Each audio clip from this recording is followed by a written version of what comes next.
Thank you, Henry. I don't think I can top that story, to be very frank. Good evening.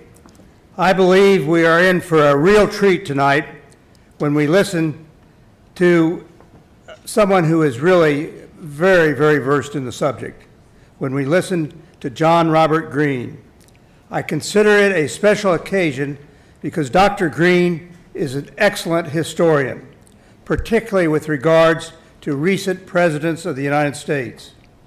He has the ability, tenacity, and skills to go where necessary, to research the subject, and discuss with many people the individuals involved or the issues involved. He gets permission to use their name whenever possible, but in many cases he does it from a point of view of he will attribute to an unknown source, but very, very often he is allowed to use the other person's name, and that makes a better book. Either way, he gets the information he needs. He has written 17 books. In addition to this great book that you're going to hear about tonight on President Bush, I was going to say known as 41, but that's already been said by. He has written books on the Nixon and Ford years, another on Mrs. Betty Ford, as well as President George W. Bush. His doctoral dissertation was on the subject of the 1952 election, which involved a primary on the Republican side between Senators Robert Taft and former General Dwight D. Eisenhower. And it was later turned into a book which was well received. He has been involved in many documentaries, exhibits, as well as numerous radio and TV programs. He has taught and lectured at many universities. He has also had the wisdom to have some of his books published, as was mentioned previously, by the University Press of Kansas. I was pleased that I was asked to do the introduction tonight. Henry Fortunato suggested I make the introduction and include some comments of my own experiences with President Bush, who I consider one of the very top elected officials I've ever met. He is a man of knowledge, experience, and dedication. He is a very personable and modest leader. I was fortunate to have met him probably around 45 years ago and to fly with him in a small 5-seater plane to a meeting in Topeka. Sandy and I were lucky enough to be invited to a presidential state dinner when he was the vice president. We were with him for a visit just a short time before he was selected by President Ronald Reagan to be his vice president. I also had the opportunity to introduce him at a meeting at the Music Hall. I ended by saying that he was the second most revered person in the White House, after Barbara Bush, of course. He took the demotion with a great smile. Another interesting experience happened when President Bush was in Kansas City to review our activities with regard to the drug problem. We toured various areas, and then we had a serious meeting. Al Brooks, a real leader in the anti-drug effort, was sitting on one side of the president, and I was on the other. Newsweek took a photograph of us. The next week, when I looked in the magazine, there was a great picture in there. President Bush, and of course, Al Brooks. I kept looking, but there was no one else. These were a few of the opportunities we had in getting to know the president better than perhaps the average person. But let's get back to the reason that I'm here, and that is to introduce our speaker. As I said before, I look forward to hearing Professor John Robert Greene tell us about this outstanding American. Thank you. Professor.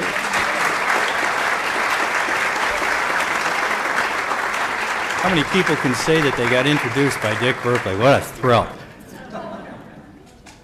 It reminds me of Lyndon Johnson when he would be introduced and get a gracious introduction like that. He said, that introduction sounded like it was written by my father, but my mother never would have believed it. Thank you so much for having me, but before I start, there's somebody that I want you to meet, if you haven't met him already. He's sitting in the back with a white hat on. Willie, I want you to stand up. I came here today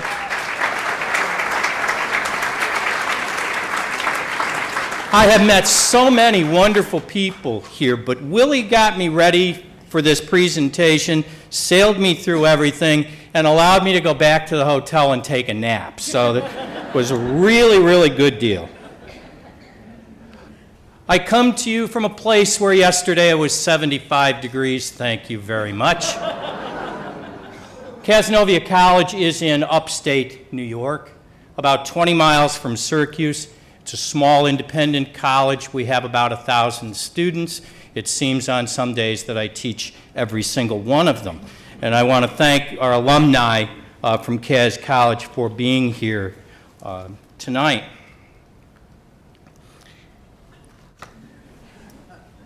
Seems you had a baseball game here a couple of days ago. But where I am most familiar with Kansas City sports is from this place, because when my team comes in here, oh, boo, come on, give me a break. I want to start out tonight by telling you what I do for a living. I do not collect factual information and give it to the public unvarnished. I've written a couple of encyclopedias, they all stink, because they're nothing but factual information. What a historian really wants to do, and what a historian really wants to do with their students, is to get them to tell you what they think about those facts, to think towards a judgment, to think towards a thesis. What do you think about George Bush? Not what do you know, but what do you think? And the question that was posed by this series, and by a superb book that is available for you out in the hallway. I got a kid in law school, I've got a kid who's studying physical therapy, I got bills up to here. This book makes great Labor Day giving.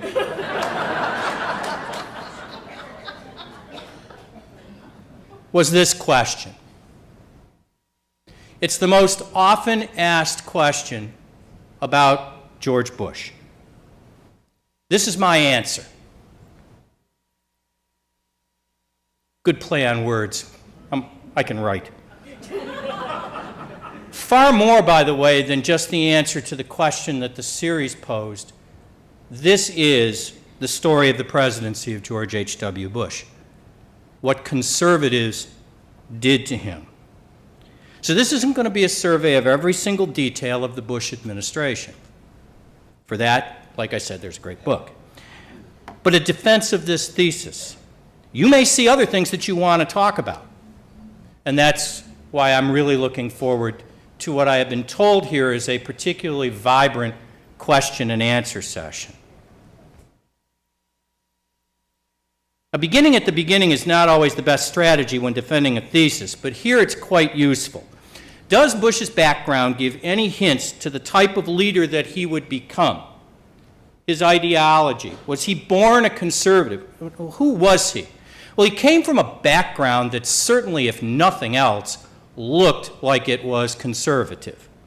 Old money, Victorian values. His father, Prescott Bush, preached against conspicuous consumption. His mother, Dorothy Bush, preached a love of competition, both in life and in sports, but also a respect for their station.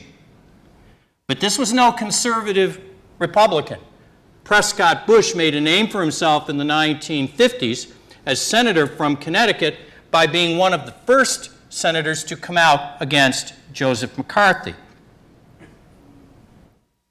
So Bush does not come from old guard Robert Taft type stock. Prep school at Andover, learned the behavior of his class, and then he began to rebel. His father did not want him to enlist in the Navy in World War II. He was only 17 years old, but he enlisted and became one of the youngest pilots in the Navy. He flew Grumman 3-man TBF torpedo bombers. And he flew 32 hours of missions before he was shot down over Chichijima. And this is a rather rare picture, actually. On the right in the raft is George Bush, as the crew of the USS Finback pulls him out of the Pacific Ocean. As it was for thousands of other young men, many of whom are here in this audience, World War II was the formative experience of his life. It gave him an extreme sense of duty. He re-upped after being shot down. That was a golden mission. He was able to go home, but he re-enlisted, saying, and I quote, this is what he told me, "It was different then. We had to go back and do our duty. I had no choice." And it shaped a particular portion of his worldview. Coming out of World War II, George Bush saw the world in good versus evil. It's going to come back to us in a few moments when he deals with Noriega and Saddam Hussein. He was part of the GI bulge, the thousands of young men. George Bush, although he was of independent means, went to college on the GI Bill. He went to Yale, graduated in 1948, and then instead of becoming a strap hanger, instead of going into the family business, George Bush decides to go out on an adventure. And where do you want to go when you go out on an adventure? You go to Texas. Rather than go into the family oil business, George Bush becomes a wildcatter, which was catch as catch can. You know, you drilled, and if it came up oil, you were rich, and if it didn't, you were going back to Greenwich, Connecticut. First Dresser Oil, then his own company, Zapata Oil, a businessman but with an independent streak.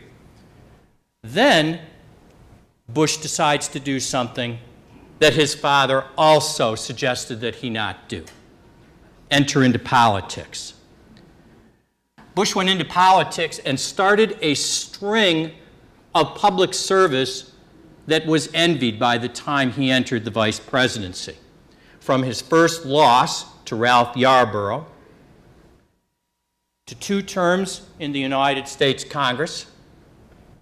And what's important about this is that Bush comes out, and like his father, Bush develops as a rather progressive Republican. In his 2 terms for Congress, Bush surprises everyone by being in favor of the various civil rights bills that the Johnson administration was putting forth. It was the reason that a conservative Democrat, Lloyd Bentsen, was able to beat George Bush's brains in 1970 and paint him as too liberal, George Bush as too liberal for Texas. Think about that one for a second. Is there anybody too liberal for Texas? Once he lost, the Nixon administration gave him a consolation prize. It was where Bush began to practice his worldview as a very good ambassador to the United Nations during the Vietnam era. In 1972, Bush was called up to one of the 2 jobs that he told me he hated in his life: shilling for Richard Nixon as the chairman of the Republican National Committee. It was Bush who was responsible for going out and defending Nixon during the Watergate crisis, long after Bush had privately decided that Nixon had to step down. In 1974, because of his loyalty, Bush ends up on Jerry Ford's short list. And kind of interesting, when I interviewed President Ford for another book that I had written, Ford told me privately that he wished that he had appointed Bush vice president instead of Nelson Rockefeller, and that he thought that he might have been able to beat Jimmy Carter with Bush by his side in 1976. Who knows? But Bush was passed over for Nelson Rockefeller, and this time Bush was able to pick the job that he wanted. And he goes to China. He was not our ambassador. We didn't have formal relations with the country. He was our chief envoy. And remember this experience when in a moment we talk about Tiananmen Square. He was called back in a bit of a palace coup in 1975 by Don Rumsfeld and Dick Cheney. There's some interesting people in this photograph. President Ford, Dick Cheney looking like he's paying attention right there in the middle. George Bush pointing at what Dick Cheney should be paying attention to. And on the far left is a very young and intent Brent Scowcroft. Bush served at the CIA as DCI, Director of Central Intelligence, in the years after the Watergate investigations of the CIA, and brought back a great deal of comfort, if not respect, comfort to the CIA. Bush left the CIA, well, he left under protest. Jimmy Carter didn't re-up him, and he decides in 1979 to run for the Republican nomination for the presidency. He wins in Iowa against Reagan, but then the Reagan machine just runs roughshod over him. This is the famous debate in New Hampshire where Ronald Reagan turns to him and he says, "I paid for this microphone, sir." And Bush never really recovered after that. But he knew when to get out. He got out before he had lost too many primaries, and he stayed on good terms with people on Reagan's staff and got the ultimate consolation prize in 1980. In a lot of ways, this is the odd couple. The Reagan staff hated Bush. Nancy Reagan hated Bush. Bush distrusted the true believing conservative Reaganites. But he served with absolute loyalty, particularly through the rocky waters of Iran-Contra. So in 1987, when he finally announces his candidacy for the Republican presidential nomination, the press immediately christens him as just another conservative, yuppie Republican.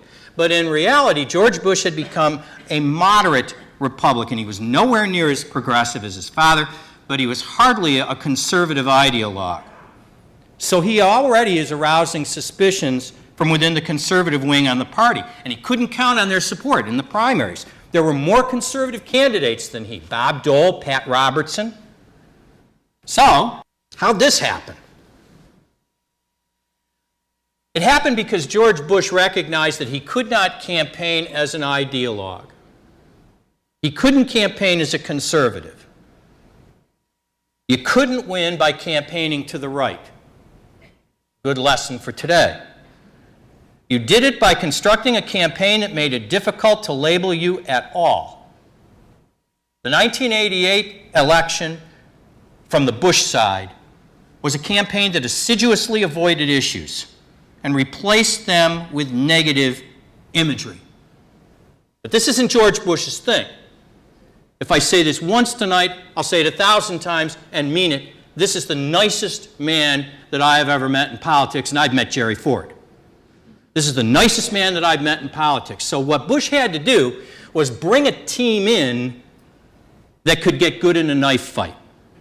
And it wasn't these two guys.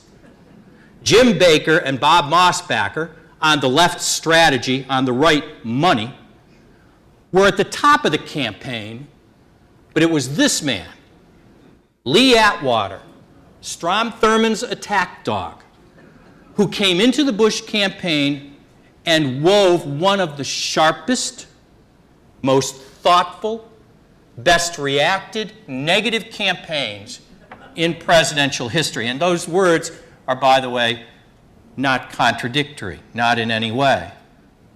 It was a strategy free of ideology that was helped by the fact that Bush got smacked around in Iowa and comes in after Pat Robertson, trails Pat Robertson, and Bush was now focused, listening to Lee Atwater. And when they went into New Hampshire, Bush turned the reins of this negative campaign over to another attack dog, Governor John Sununu, who worked very closely with Lee Atwater and with Roger Ailes, who is now, is he still president of Fox or something like that? I mean, Ailes was the communications director for the New Hampshire wing of the campaign and then stayed on for the rest of the campaign and into the Bush White House. And they created a wonderful advertisement that said that Bob Dole was going to raise taxes. There was only one problem. Bob Dole was not going to raise taxes, never said he was going to raise taxes. What they knew was that every time that Bob Dole protested against the ad, he sounded shrill and angry just like Bob Dole does. And they got him into a defensive mode. Bush wins New Hampshire, and after Super Tuesday, with Mossbacher's money pouring in, it was all over. Now, Bush comes into the convention in 1988, and he realizes that he's got to give the conservatives something. He gives them two things. The first thing that he gave them was one of the few times you will hear a presidential candidate actually make an ironclad promise. It's one of the most famous moments. Raise taxes and I'll say no, and they'll push and I'll say no, and they'll push again and I'll say to them, read my lips. No new taxes. We'll get back in a moment to why he would say something like that. Peggy Noonan, who crafted the line, said that she wanted to write something, quote, that sounded good, unquote. But that certainly was conservative mantra. I'm not going to raise taxes. And then he gave the conservatives a young conservative. When this book came out, my Bush book, one of the lines that was most quoted in the press was where I said that the choice of Dan Quayle was, and I quote myself because I can do that, political genius. And it was. Dan Quayle brought everything to the ticket that George Bush wanted of a young conservative. Young, Midwestern, family values. But then Dan Quayle opened his mouth. And it was serious trouble after, but he was able, even through the troubles of his own youth, which really, when I met the former vice president, it was youth and inexperience that led him to the troubles in the campaign, not mismanagement.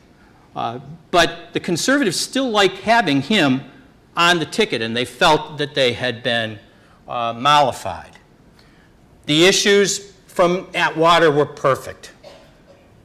The first, wrap Bush in the flag. Remember the thing where they said that Michael Dukakis wouldn't say the Pledge of Allegiance, and now Bush would say the Pledge of Allegiance, and everybody was wearing little flags. The second was to paint Dukakis. Oh, great, I struck a nerve. The second was to paint Dukakis as, if you'll remember, a card-carrying member of the American Civil Liberties Union, which he wasn't, but that didn't matter. And while we're on the subject of lying, the famous Willie Horton ad. Lee Atwater approved but not written. The ad that said that Michael Dukakis had okayed a furlough program, which he had not, to give furlough to weekend passes to convicted murderers. That wasn't what the furlough program was all about. The real problem was not all this, but that Dukakis couldn't do anything about it. Dukakis was the perfect candidate to get hurt by a negative campaign because he did not come out swinging. You might remember Bernie Shaw of CNN asking Dukakis in this debate what he would do. Would he be in favor of the death penalty if Kitty Dukakis was raped and murdered? And he went off on a 5-minute answer that sounded like he had swallowed an encyclopedia. It was deadly dull, and the only thing that anybody came away with was that this man did not care. Or the famous Snoopy picture. Why Dukakis allowed himself to get photographed in it, it was easy to make fun of. It was a landslide. And it was Lee Atwater's landslide. But only 43% of the American people on Election Day had a favorable opinion of George Bush. They voted for him, but they weren't sure that they liked him. What would he become now as president? Well, the answer appeared immediately. George Bush used the transition to send a message that he was breaking away from Ronald Reagan. Now, the cabinet choices They were the expected, with one major league misfire. John Tower. Tower had gotten himself embroiled in scandals of Pentagon procurement and defense spending procurement. Bush held on to him longer than he should have, sent him to the floor for a Senate vote that was turned down, and it was a very young Dick Cheney coming out of the Ford administration who was chosen to be Bush's Secretary of Defense. But the answer's not in the cabinet appointments. The answer to most questions about the Bush administration isn't even in the cabinet. It's in the staff. Bush chose a staff that was decidedly anti-Reagan. At the top of the anti-Reagans was Brent Scowcroft. Brent Scowcroft had been a consistent critic of Reagan's foreign policy, and people in the know, they weren't looking at Jim Baker at State. When Brent Scowcroft was brought on at the NSC, they firmly believed that Bush was going to turn away from a harsh policy towards the Soviet Union and, in the parlance of the time, go soft. And Bush kind of let it slip himself when he turned, and if you look at the tape, he turns when he delivers the line, "a kinder, gentler America," and he turns and looks Reagan right in the eye. And the message was absolutely clear. The level of rancor in the transition was absolutely unexpected. They threw out the Reaganites, and the conservatives are now more than just uneasy. They're throwing Reagan out of the temple. So the conservatives are now incredibly nervous as they begin to interact with Bush and his policies. Was Bush's a conservative domestic policy? Well, this is a term that John Sununu, who came on as chief of staff, used to describe Bush's policies. It had to be a limited agenda. The Democrats had a 10-vote majority in the Senate and an 89-vote majority in the House. The only way that Bush could affect that was with the veto, and he did. He did 44 vetoes, 43 of them were upheld. And that did stave off what could have been a much more liberal agenda. But there were, on balance, few successes in domestic policy. Bush faces a particularly difficult issue with the issue of the burning of the American flag. Texas versus Johnson, the Supreme Court case that says that this is constitutional. This is the actual moment outside the Houston Convention when Johnson burned the American flag and then was arrested violating Texas state law. Bush rails in public against the Supreme Court, tries to get a constitutional amendment against flag burning, then a law is passed, the Flag Protection Act, and then that's declared unconstitutional by the court in U.S. versus Eichmann. Bush, by the time he's done, he believed this and shared this belief with the conservatives, but he couldn't bring it home. He couldn't protect the American flag, and that was going to be remembered as well. So were his missteps in education. Now, who do you see in this picture who's pretty young and intent? Look at this guy. If I was Bush, I'd be watching my back. But instead, Bill Clinton and Terry Branstad of Ohio helped Bush with this conference, and Bush sent him one of his very, very nice notes afterwards. But the problem with Education 2000, which was Bush's very complicated plan to remake the education system, and it was not the grandfather of No Child Left Behind, was that there wasn't any money. The burden had to be shouldered by the states, and essentially what Bush said was the states should pay for it, and the states said, ha-ha, not a chance. Problems with the deficit also hurt the drug policy. Drug policy under the Reagan administration had been say no to drugs. That's pretty cheap. It's inexpensive. It was a Nancy Reagan-run administration effort. Bush wanted to go beyond it, but he was forced by the conservative wing of the party to accept as his drug czar former Education Secretary Bill Bennett. And Bill Bennett, who has never met a TV camera that he didn't like, was the same way in the Bush administration and forced upon Bush a harsher, faster drug policy that he wanted, he also pushed this speech, which you might remember, where Bush holds up a bag of crack cocaine. That's crack cocaine in the President of the United States' hand. And says, we got this in Lafayette Park from an arrest. What they did was they went down by Union Station in Washington, D.C., found a drug dealer, put him in a car, brought him up to Lafayette Park, got him out, got the crack from him, and let him go. Bush didn't know any of this until it broke, and Bill Bennett just simply rode the tide of the PR. Drug policy wasn't taken seriously for the rest of the administration. Now, there were some successes. The Americans with Disabilities Act, the Clean Air Act amendments of 1990, but they would not have happened without the help of the Democratic-controlled Congress. Neither of these measures are initiated by the administration. The conservatives then are taking a look at this and saying, this is hardly the stuff of the so-called Reagan Revolution. Maybe we can get our tax cuts. No area of domestic policy angered conservatives more than Bush's decision to reverse his campaign pledge on tax hikes and go back on read my lips. What's often missed in the blather and garbage that pretends to be scholarly analysis of the Reagan years is how disappointed conservatives had become with Ronald Reagan by 1988. $2.7 trillion in deficits, $140 billion paid per year on interest alone. And as seen, the deficit had held a large portion of Bush's domestic policy hostage. Bush really wanted to make up that ground so that he could do what he wanted to do, which was to increase defense spending. He was getting pressure from Cheney to do that, and to have some domestic policy, but he couldn't. The gap was too wide. Dan Rostenkowski, a Bush intimate, told Bush that he could have a year's grace period before Rosti came after him and started saying publicly that there's no way that we make up the deficits without raising taxes.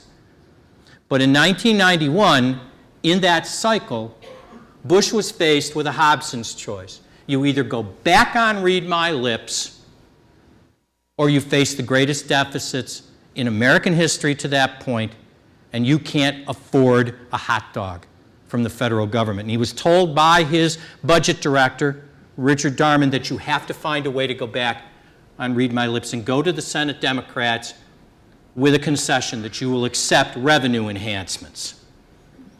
Bush does. And then comes one of the most wonderful moments in the Bush presidency. Newt Gingrich, who was at that point in time, Newt Gingrich, that should really explain everything. Gingrich goes, as I think he was majority whip at the time, he's supposed to come to the session with the press where this whole thing is unveiled. Newt Gingrich turns around and walks out on the President of the United States. Well, he had read the American people well, because Newt understood that it wasn't the money, it was going back on the issue. And the conservative wing of the party began to look at George Bush and literally abandon him. The conservatives are walking out on their president. But what could he have done differently? Nothing. Without sacrificing fiscal responsibility. There's going to be many moments in the Bush administration where he does the right thing, bequeaths Clinton a stronger economy, and takes a knife for it.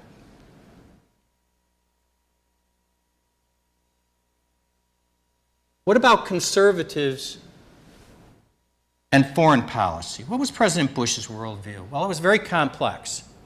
I wasn't surprised when the times when I met with the former president that he didn't want to talk about the ADA. He wanted to talk about the fall of the Berlin Wall. He wanted to talk about China. He wanted to talk about all of these things.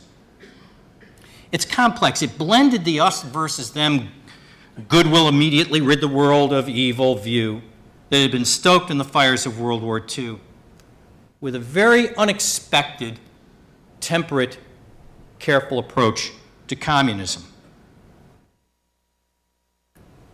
Let's look at both of them. First of them, from communism.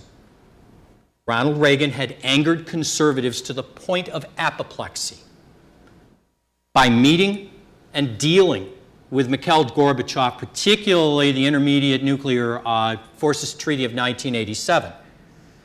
The Gipper, who had said that it was an evil empire, had done a complete about-face. And conservatives hoped that Bush would change things. He does not.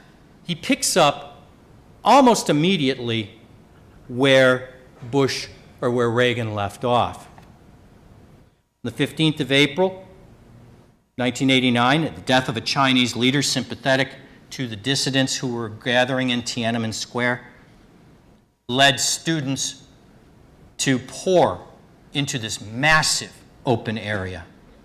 And on June 4th, Deng Xiaoping clears out the square, 3,000 protesters killed, 10,000 wounded. I bring this to you for perspective.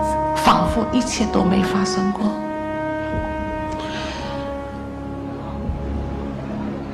历史事件的含义不会自动呈现出来，而总是由人来解释的。6月5日清晨的这一瞬间将成为永恒的历史象征。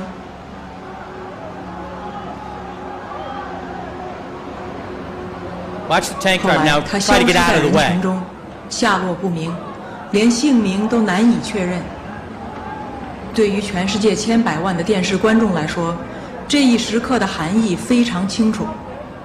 这是人类良知 Conservatives wanted 向无 Bush 情的国 to 家机器挑战 attack the Chinese regime for the barbarity of Tiananmen Square, and Bush would not do it. 只是截然相 He 反。 refuses to issue a blanket condemnation, sends Scowcroft on a secret mission. It inflames the conservatives that Bush does not criticize China for this. 能够阻挡得了吗？摄像机拍下的这个画面，从西。 Nor does Bush reverse course with Gorbachev. After a 5-month pause that gave the conservatives false hope, Bush jumps in to negotiations with Gorbachev. At the Texas A&M speech, the NATO summit, the C6 summit of Malta. Why? Because Bush wants Gorbachev's neutrality in world hotspots, and he knows Gorbachev needs money, and he's willing to trade.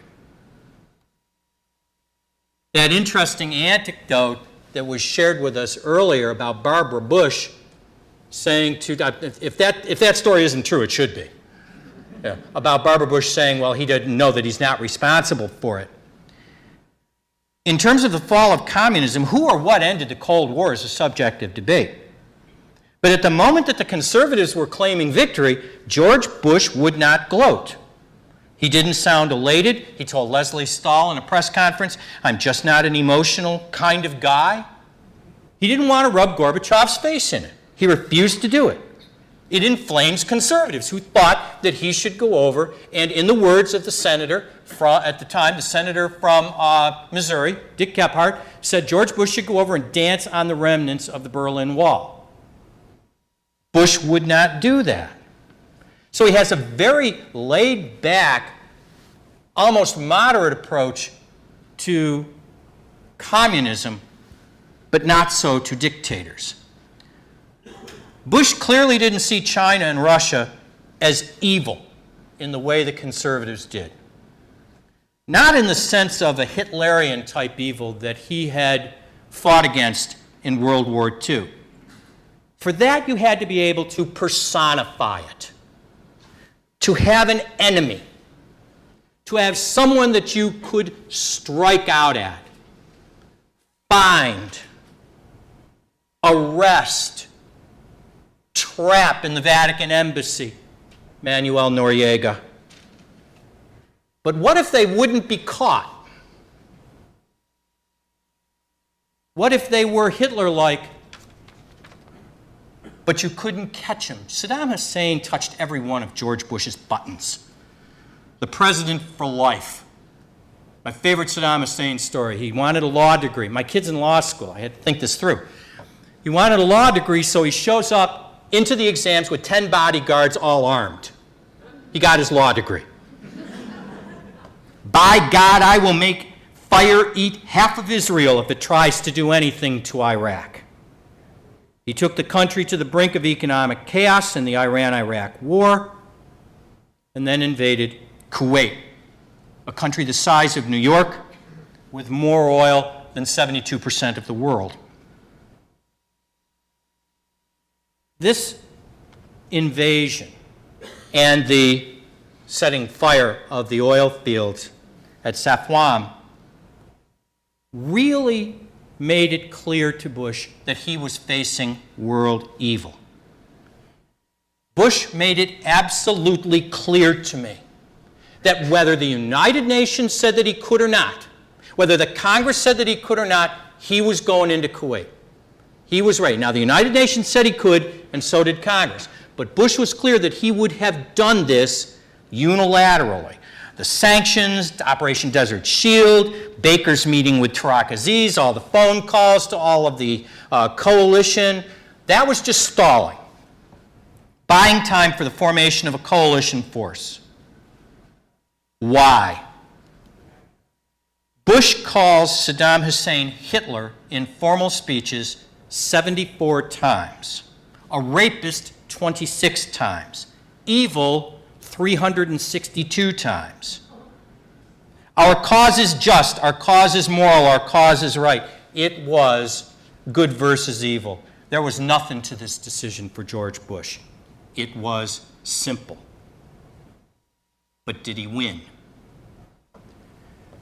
I asked Brent Scowcroft if he would answer a question for me. Did we win the Persian Gulf War? This was his answer. A case can be made on both sides.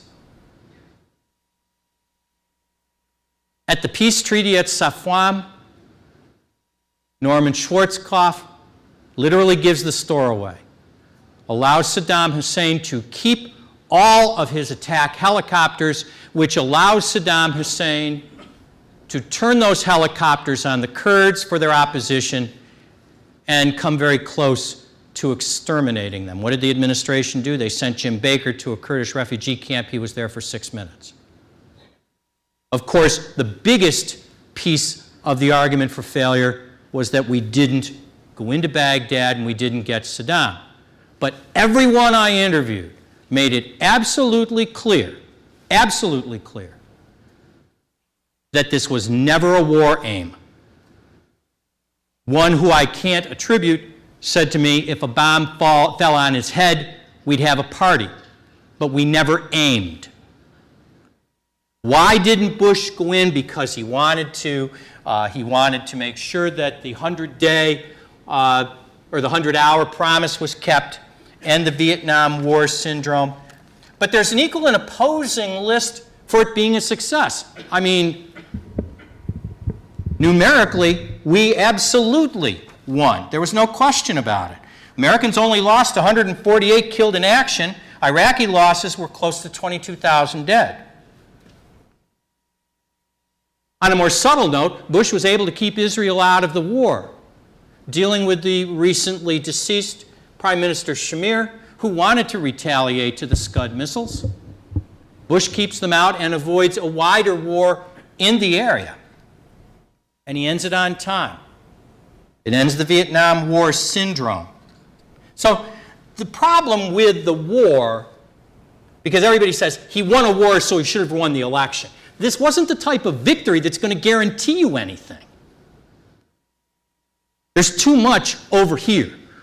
There's way too much over here to say this is going to carry you to re-election, even against a governor of Arkansas with no foreign policy experience. And besides, he had a really lousy year in 1991. This was Bob Teeter's assessment to me of how they felt at the end of 1991. Everything went wrong. Lee Atwater died of a brain tumor, taking that voice out of the campaign. Bush collapses while he is jogging in April and is diagnosed with Graves' disease. There are many people who said that took the energy right out of the campaign. What many people feel to be the biggest disaster of the Bush presidency. It literally took whatever votes for women that Bush had and threw them right out the window.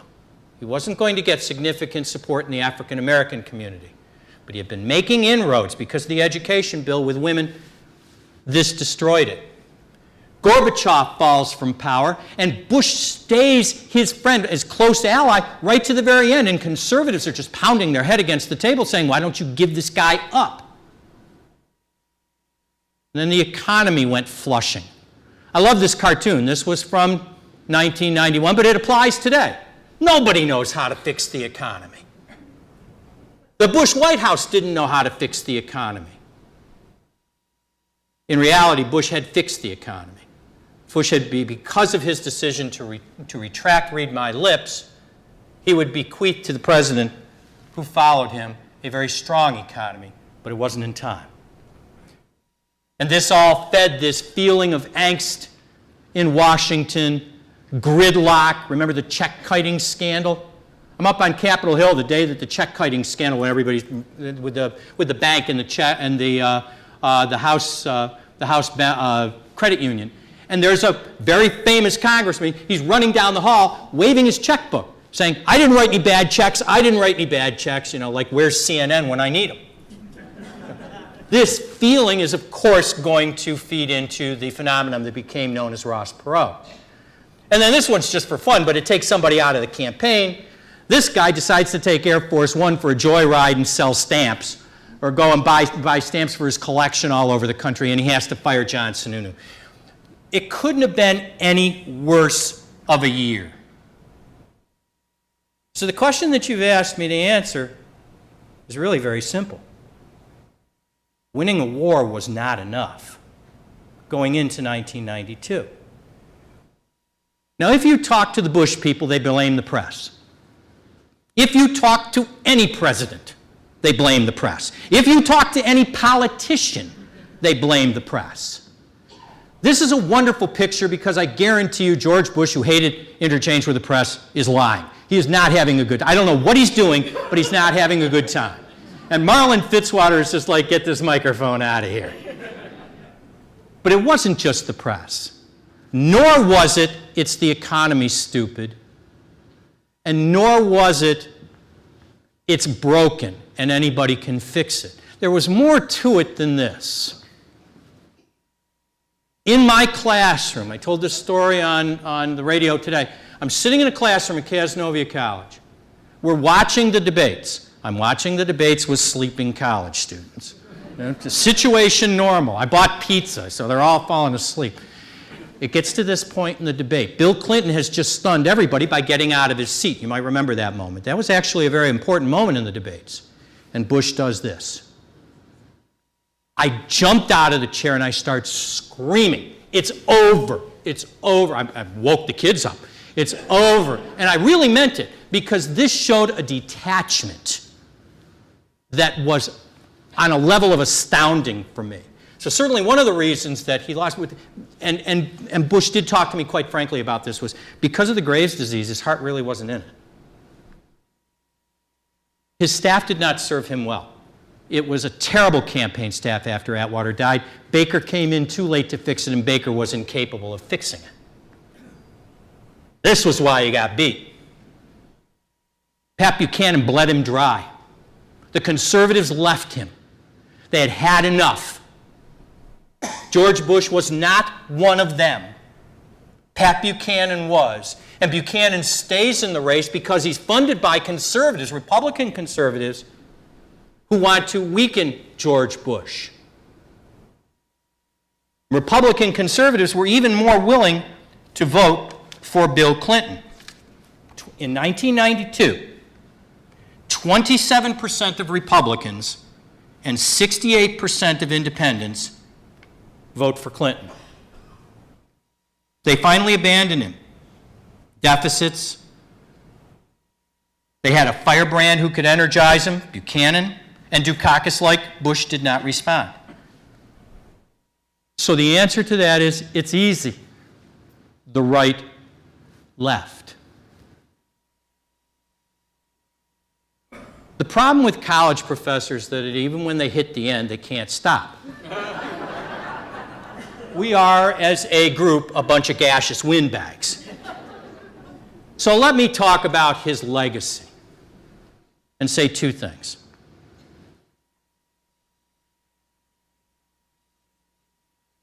Here's a rather eclectic assortment of human beings. Different political parties, different times.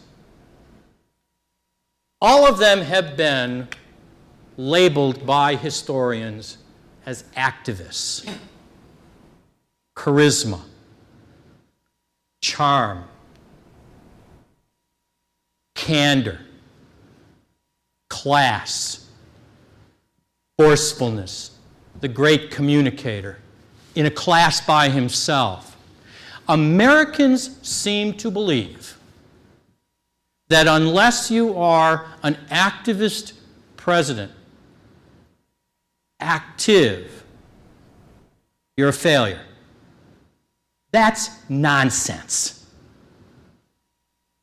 The vision thing. Bush was hung out to dry because he didn't have a vision. He had a vision. It was a very limited vision. George Bush was never going to be a great communicator like Ronald Reagan because he didn't want to be.